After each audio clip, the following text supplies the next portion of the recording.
My Time at Evershine's full launch is set to come out in the spring of 2026, and we are all so excited to play it. So to keep us busy whilst we wait for its launch, today we are going to be doing a deep dive into everything we know so far, courtesy of Kickstarter, Reddit and Discord.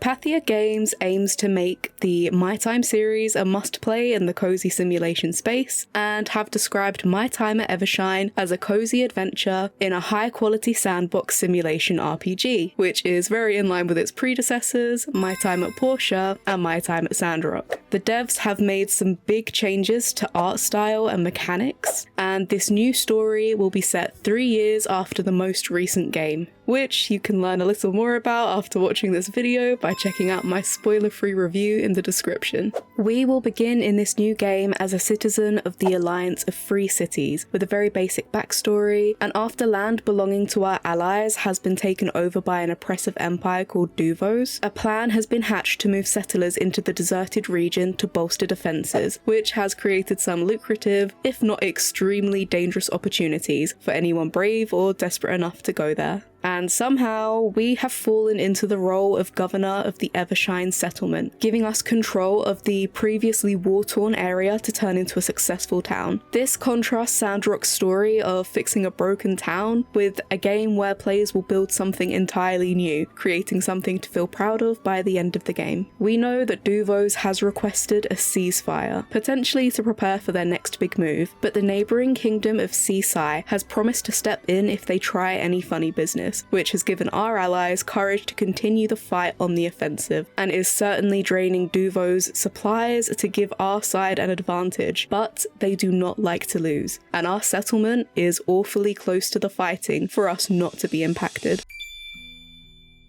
We can expect about as much main story content as My Time at Portia, which is about 60 to 70 hours, but there will be a lot of side missions to complete as well. We'll be seeing some of the same mechanics we had in Sandrock, like the character customization system, which will have bonus options like adjusting specific features, hair options, beard options, clothes options, as well as body shape and height sliders, which is more advanced than any of the My Time series games before. My prediction is that Evershine will be fairly similar to Sandrock's multiplayer, which is why a lot of the footage you'll see throughout this video is a combination of Evershine clips and assets, as well as Sandrock multiplayer gameplay. Our position as governor comes with a lot of responsibility, and this is the first time in the My Time series that we won't be playing as a builder. Instead, we'll be focusing a lot more on overseeing and developing our settlement, which means deciding which NPCs to recruit first, assigning suitable positions to our settlers, deciding on which buildings and machines to prioritize, as well as ensuring settlers' food is good enough, they are able to sleep comfortably in their own homes, and they are sufficiently entertained,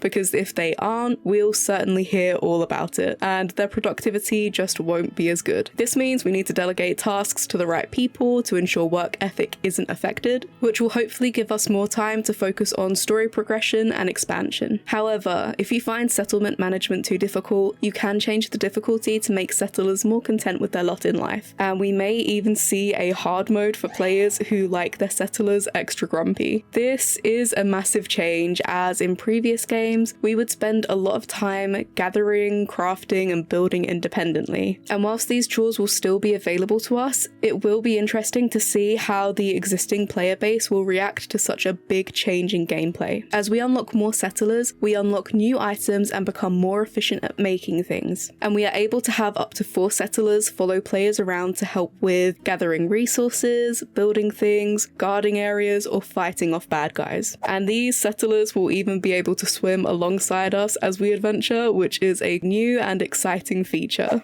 Along with this, leveling up your settlement means you can tame more territory around your tiny town, which gives you access to better resources until you have claimed everything possible and have lots and lots of space to build any structure you'd like. The system almost reminds me of Power World, minus the forceful recruitment methods.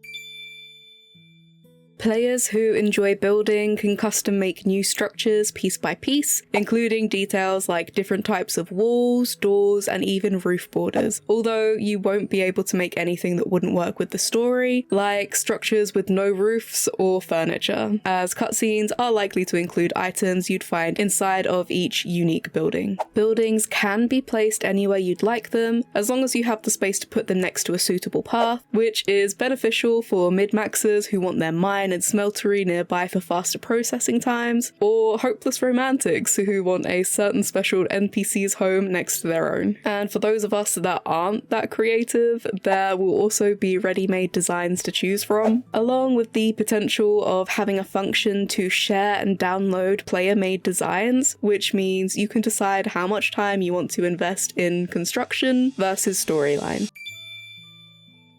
One of the most exciting improvements we can see for Evershine so far is that it is designed from the get-go to handle multiplayer, meaning the full story is co-op friendly for up to 4 players, and you can even marry your player 2 if your heart so desires, or fight your friends over who gets to marry which romanceable settler. I know at least a few of you already have strong opinions on who you want to romance first. Game difficulty will be increased with each player who joins the server, and because these servers will be player hosted, progress will technically go towards the host, interactions between players and NPCs will all be real time, and modded servers will eventually be possible. Any player can progress the story, giving other players in the server the option to join in before any cutscenes begin. But unfortunately, money is shared between all players, and I can only imagine the chaos this will bring. Hopefully we can have individual goals eventually, and fingers crossed this will be cross-platform for everyone to enjoy together.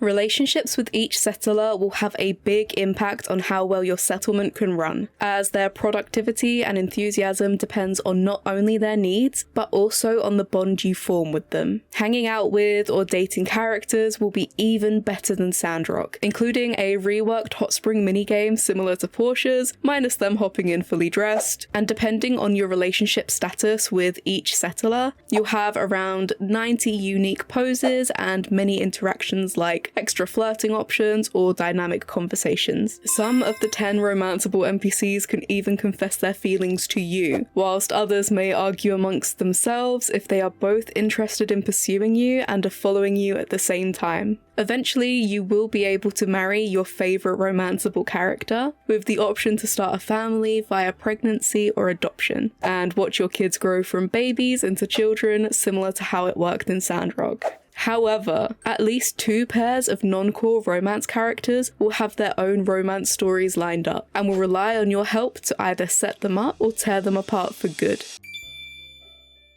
Pathia has promised us engaging and diverse NPCs, including many recruitable settlers, a variety of cute animals to rescue, and plenty of bad guys to capture our interest, or maybe even our hearts. We've seen 2 enemy organizations with mysterious leaders so far, in the form of an unnamed bandit-looking gang and the Sky Sharks, who are aeronautical pirates working for the oppressive empire Duvos, and who we've had previous run-ins with in the past. There are also 2 communities of sentient mutated animals, the first of which are the quiet and secluded Nora cartel, who seem to be the result of pre-apocalypse lab experiments, and have an organised and work-focused society, making them sufficient in trading wooden items with human civilization, as well as participating in musical exercise routines led by their leader. I really hope we get to see that in-game. The second species are the Apricrocs, a dangerous and territorial society who value strength above all else, and are trained from a young age in Mortal Kombat. They may not be the smartest enemies, but they are very persistent, and that makes them a massive threat to our new settlement. Romanceable settlers will be introduced by the main story and will have the most content to explore, whether that's by playing through the game or by actively finding out more about them during their romance missions. But there are also 20 other named characters who will be introduced via main and side quests, recruitment opportunities, or by being found hidden around the map. And whilst these NPCs will have unique stories as well, they won't have as much as the core characters, unless we find a few that are total gems and become popular enough with the community that the devs expand on them. There will also be random NPCs with random traits who will be introduced via recruiting, and these characters will likely share common story arcs. These 3 tiers of character depth mean that each player will have a unique experience every time they play, and the people you have in your settlement can be different for each playthrough. Something really cool is that certain combinations of characters for different scenes will provide unique dialogue, and I know that the community is going to go hard trying out all of the possible combinations.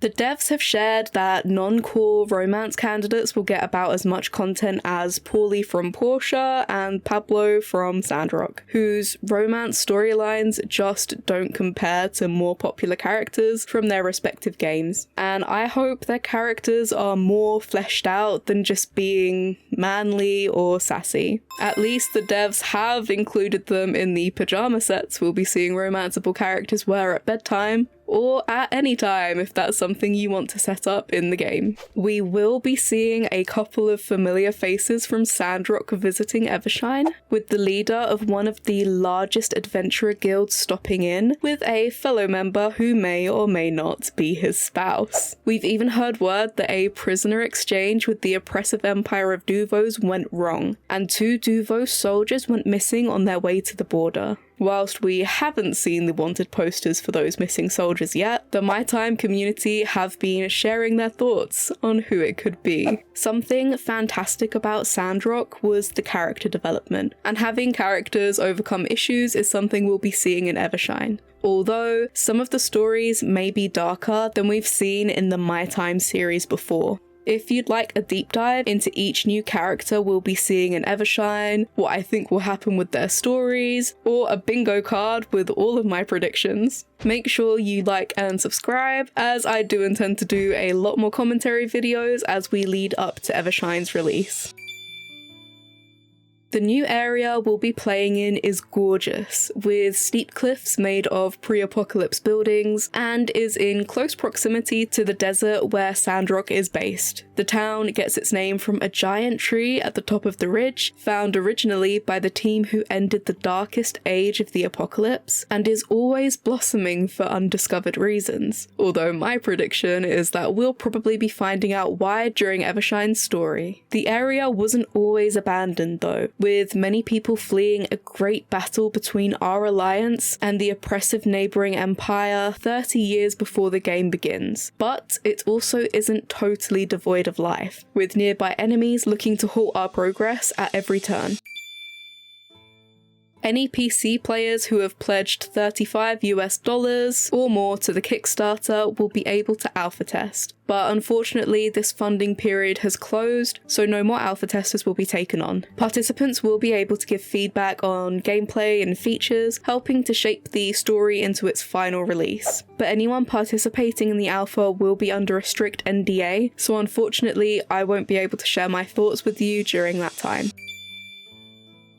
The main storyline will be fully voiced along with core romance and friendship stories, although casting doesn't seem to have happened yet, and there seems to be a debate within the team on whether our player should be voiced too. I really want to know what other fans of the series think about this, because honestly I think it could be cool to have the option to hear our dialogue spoken for us, but I do understand how expensive it would be to hire voice actors to do this. It also looks like Pathia will be making many more games in the My Time series in a similar style to the Marvel Cinematic Universe, with plotlines and characters converging every few titles.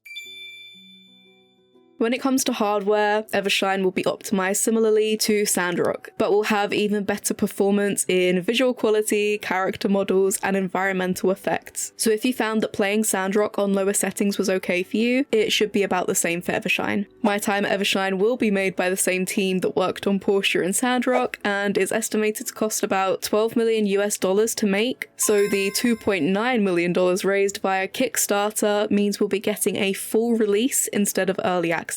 And whilst there is no confirmed release date, the team are well over 30% of the way done with the game by now, and it is set to come out on PC in spring 2026. Console versions will be available shortly after, meaning it will be on Steam, including Steam Deck, PlayStation 5, Xbox Series X and S, as well as the Nintendo Switch 2. But if the Nintendo Switch 2 isn't released by then, you can switch to another platform. The devs are also thinking about having a mobile version in the future as well, and it'll be released in English, French, Spanish, German, Russian, Japanese, Korean, Thai, and simplified and traditional Chinese. PC players will have plenty of save slots for multiple playthroughs, while console players will have a few more than usual, but not as many as PC players due to memory limitations. We'll also be able to save the game at any time other than battle scenes or important story moments. Kickstarter keys will be sent out upon the beginning of alpha testing, Steam release, and console releases respectively.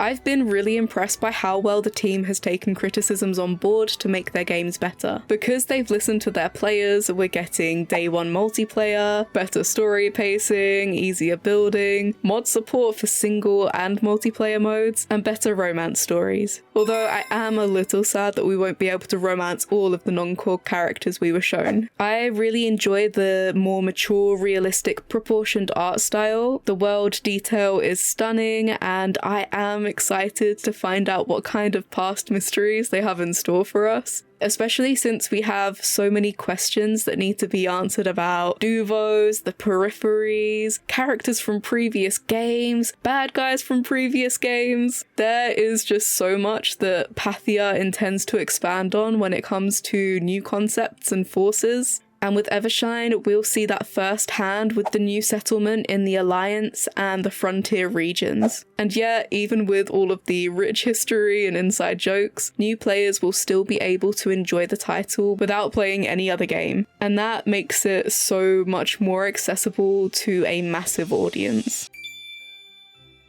I intend to post updates as and when we receive them, so if you'd like to follow along with me, you can subscribe to my channel, but you can also keep in the loop by joining Pathia's Discord, joining the My Time Evershine Reddit, following My Time Evershine on Twitter or My Time at Evershine on Instagram, and checking for updates on the Evershine Kickstarter or Pathia.net website. Thank you for watching, and I'm looking forward to seeing you in the next video.